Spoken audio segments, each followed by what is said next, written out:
Ladies and gentlemen, this is your captain speaking.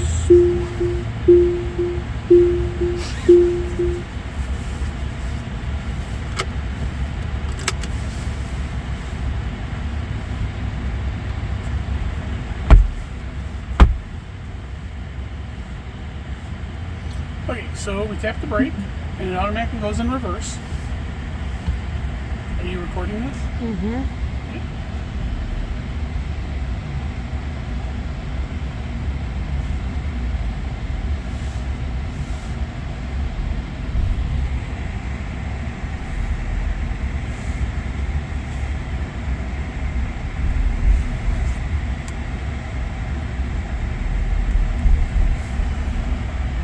Okay. Then we put in where we want to go. So we're going to say, actually I got to go forward first. I wonder if I just do the brake. So we go forward, and then we do this, and then we put in Cheesecake Factory. Usually you do this when you're in the driveway and not in the middle of the street. Lincolnshire. There's no one behind me, is there? And we got Trip. And then push the button. Oh, you gotta tell it to go forward, and then push the button. And then she's good to go. Yeah, tap the accelerator to tell her to go to start. Can you see the whole steering wheel? Now turn right onto Country Place. So this is 12.5.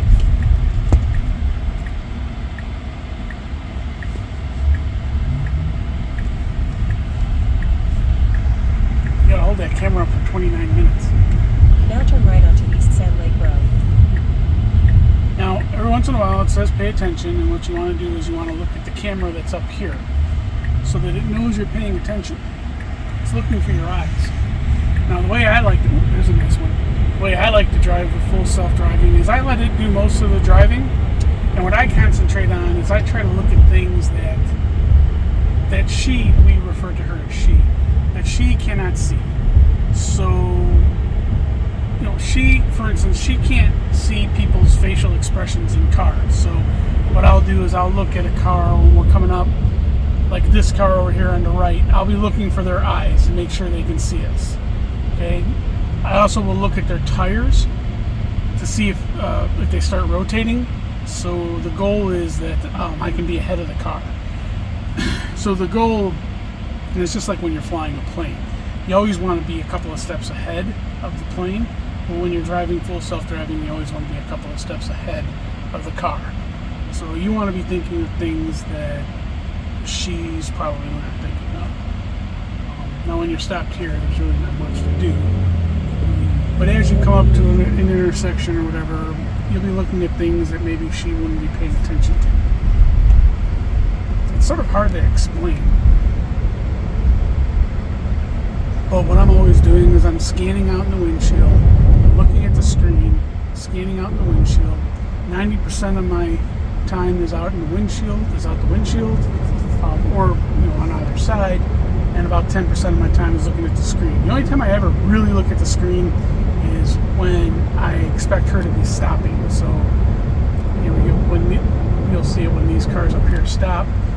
What I'll do is I'll just do a quick glance at the screen just to make sure that she plans on stopping, which she'll indicate with the blue line. The blue line will turn, it will have white chevrons.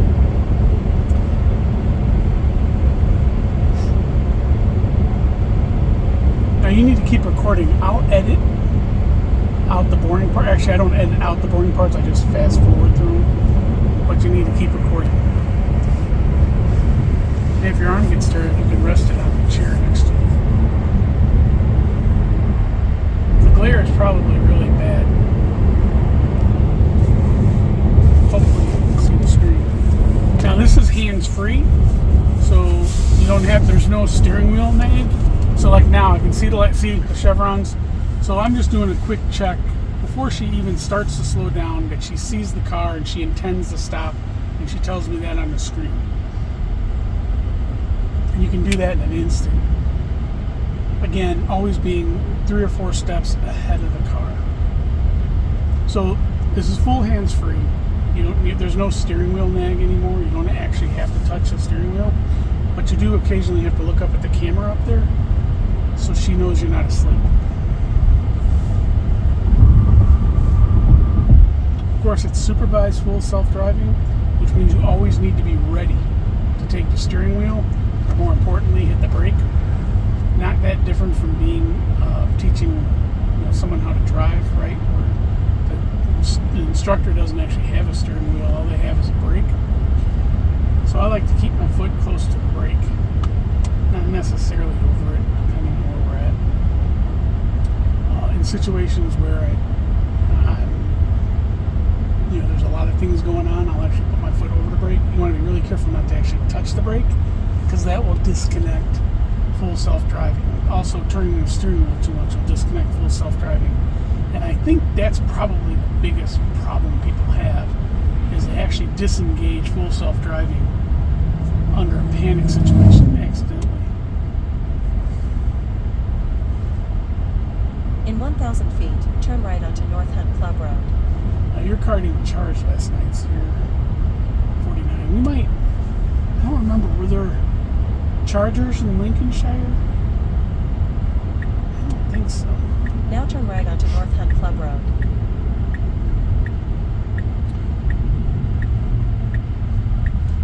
I don't know. You got the. Yeah, we don't need it. We've got 166 miles. We're not going that far. I was thinking if there were Chargers, maybe I'd top it off.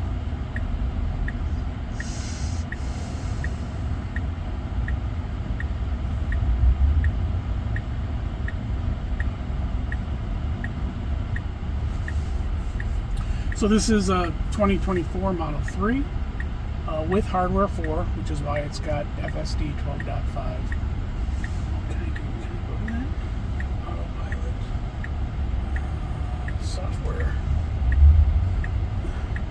Yeah, full self-driving 12.5.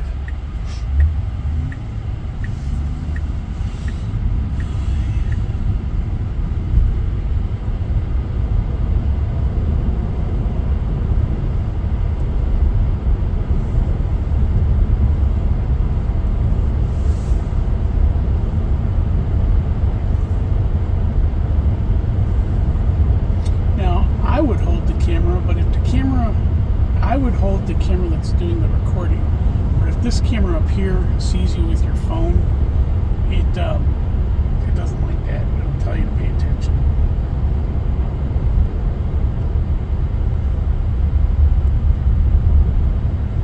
In 500 feet, turn left onto Grand Avenue.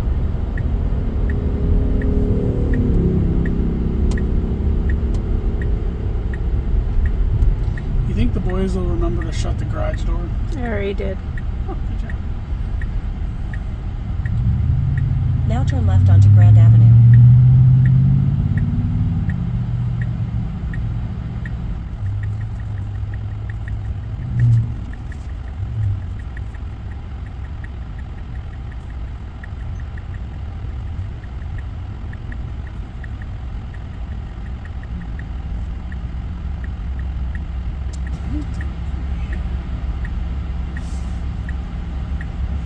I think when we get on the tollway, I'm going to actually ask for my phone back because I might have to charge it. So record all the way up till we get on the tollway, and then, although I want to get recording on the tollway because 12.5 has a new stack for the tollway. What's the percentage charge? Does it say on the phone? No, I'm recording. Yeah, I know, but does it say towards the top? Is there no percentage charge? It's just green. Don't mess I with can't it. see. I can't see.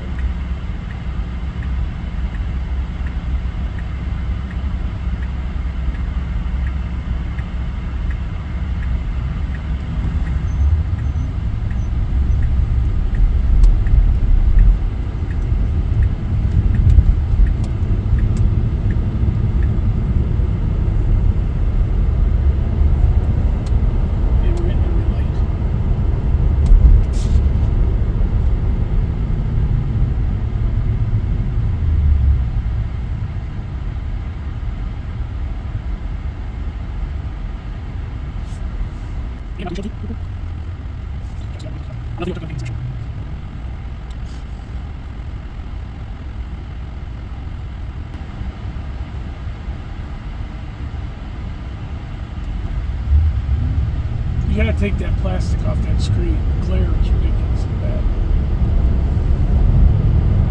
I like it. Well, couldn't we just get you a proper screen protector? Well, as soon as you give me a proper screen detector. Okay.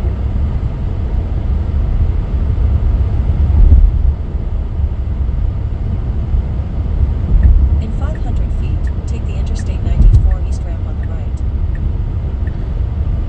Now take the Interstate 94 east ramp on the right.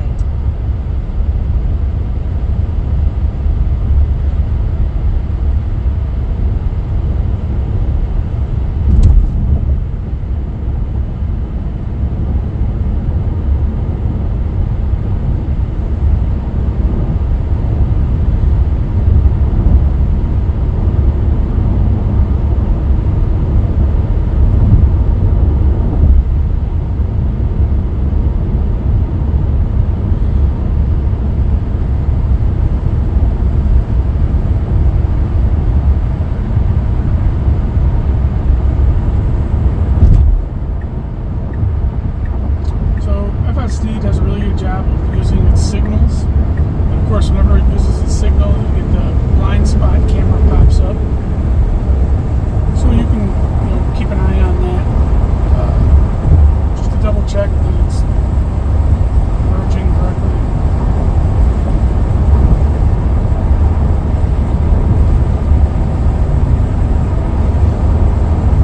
So let's see. What I did was I put it in average mode, so that that's the driving mode. So there's chill, average, and assertive.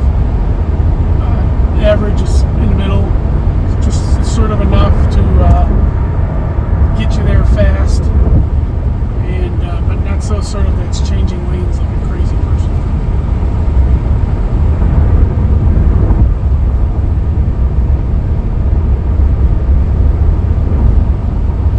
Oh, look, there's debris on the road and it's going around it. Perfect.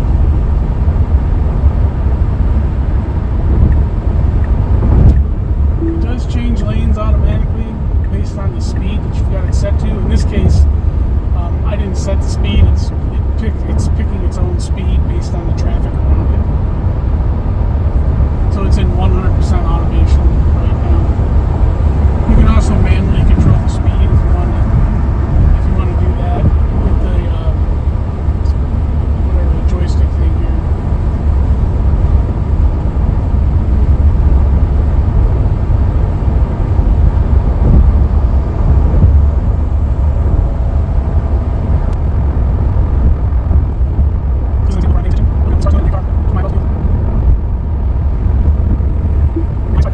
Check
route, maintaining speed for traffic flow.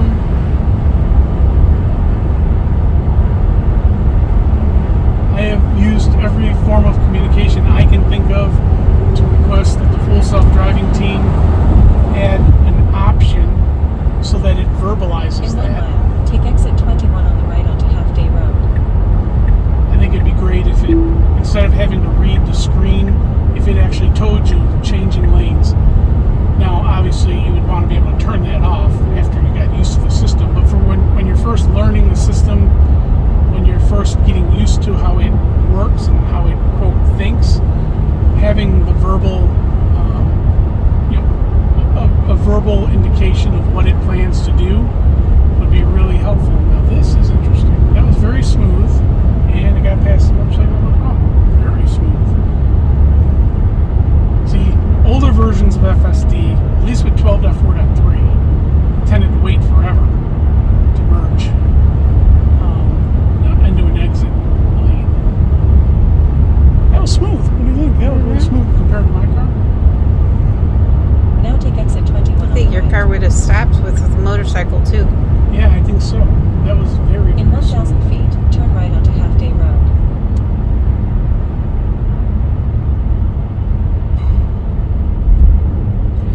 So this is what differentiates the Tesla solution Now turn right onto Half Day Road. in terms of functionality. So the Tesla solution is completely different from everything else in that it's a full AI from end to end. It's from camera to controls is all AI. So no one else is doing that. So, but the other thing that differentiates FSD from the competitors is that none of the other systems actually work off the highway. So even Mercedes, quote, level 3 certified system only works on certain highways, and it only works up to 40 some odd miles an hour, and you have to be following another car. It's a marketing gimmick. It's not real. This is real. This is real full self-driving.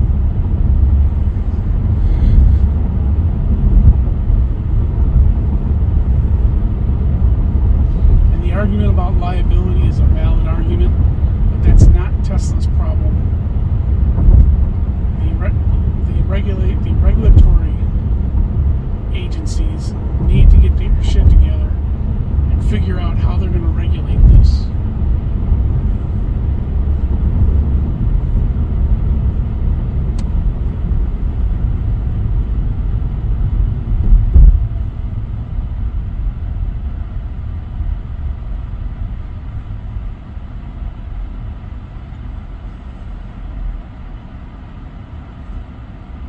Just 4 more minutes. Is your arm getting tired? Mm-mm.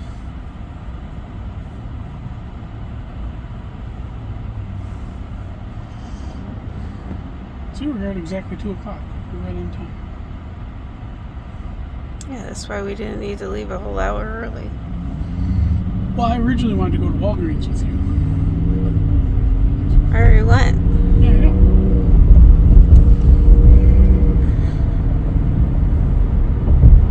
I was bored. I decided to go.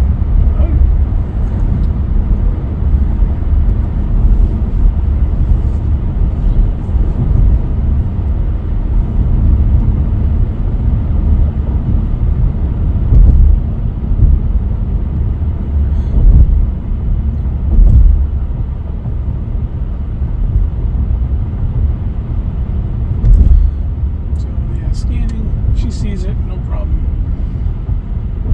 Probably can't see it with the camera that far back, but the actual car here, the actual brake lights come on in the graphic representation when the brake lights come on up here. So you know, it's a great indication that you know she sees the brake lights. Rivian.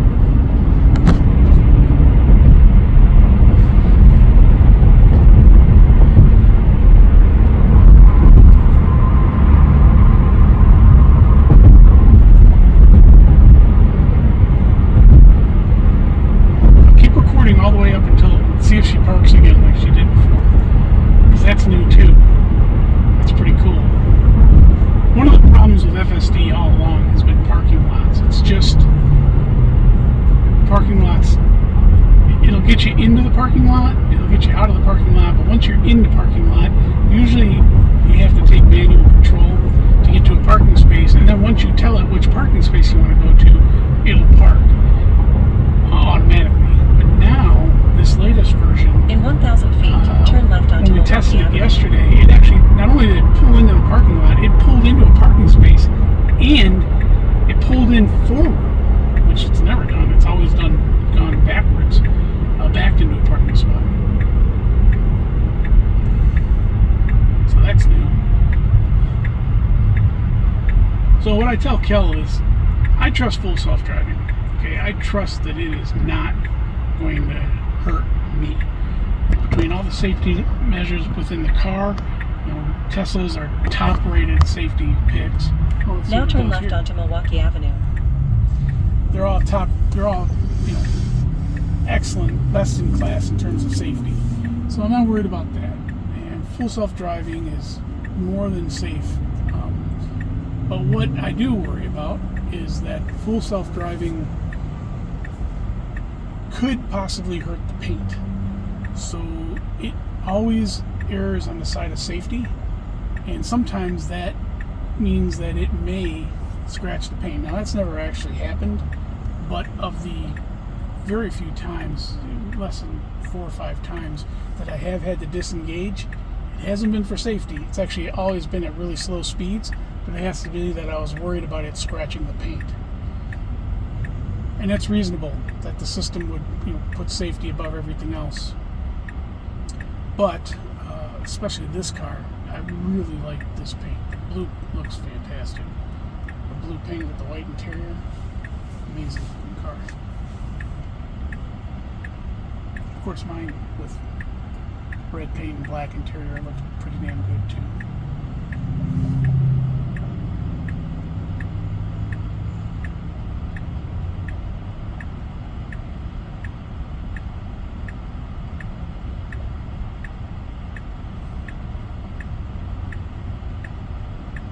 So did you want to record this one and let me drive because you didn't want to be in the video again? Mm-hmm. That's what I thought.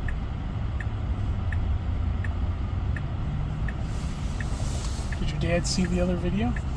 I haven't talked to my dad. Oh, okay. I gotta post the one you did yesterday.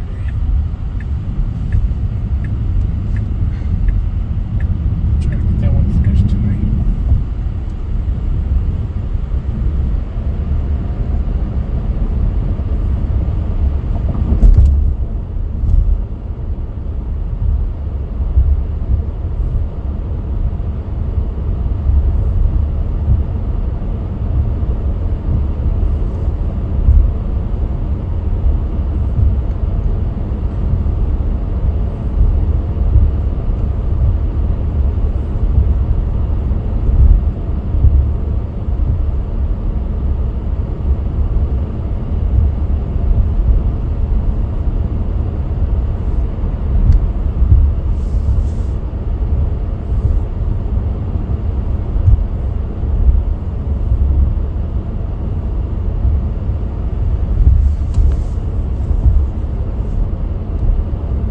In 1,000 feet, turn right onto Parkway Drive.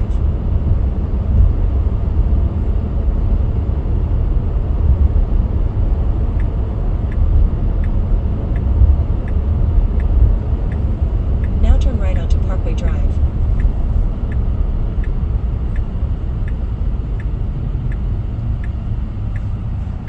So let's see what it does.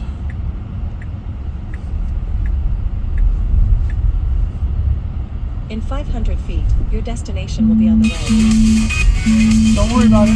Don't answer it. Who is it? It's just Nick. They're going to be there in 2 minutes. You can call them back. Now your destination is on the right. Let's see what it does. Oh, look, it's pulling in the drop-off area.